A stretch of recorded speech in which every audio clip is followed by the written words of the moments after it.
I get asked a lot about how to wash our pads, so I'm going to show you the two simple methods that we can use to wash them. The first one is just so easy. Take your used pad and put it in one of our wash bags. Simple as that. Load it up.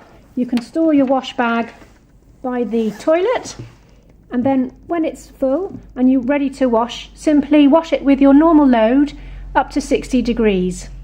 The only thing to remember is not to use fabric conditioner because that affects the absorbency of the pads.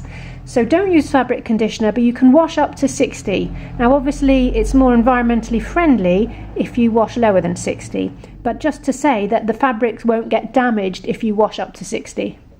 And it really is as simple as that. And then when they're washed, you just remove them from the wash bag and dry as you would dry your clothes, either in a tumble dryer or line dried or radiator dry.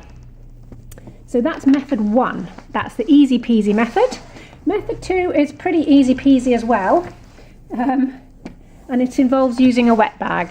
So this is one of our wet bags. This is our small wet bag, which holds 4 regular pads and 2 or 3 maxi pads. Now, what you do for the second way of washing is you take your used pad, and this time you'll rinse it under the tap. So give it a rinse, give it a rub. So you can use a stain remover stick.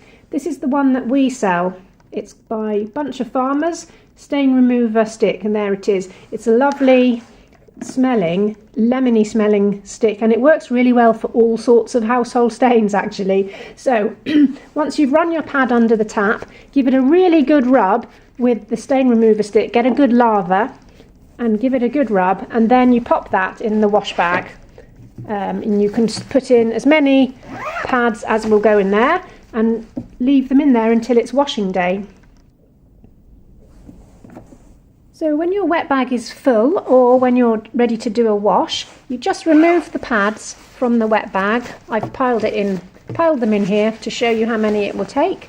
It's got 3 regulars and 2 maxes, and there was room for more. So when you're ready to wash, just take those used pads, and you can wash them in one of our wash bags if you like, or to be honest, you can just put them straight in the wash. But this way keeps them all in one place, I suppose. So that goes in the wash, and you can wash again up to 60 degrees without damaging any of the fabrics, and that's true for the wool pads as well as the polyester fleece pads. Simple as that.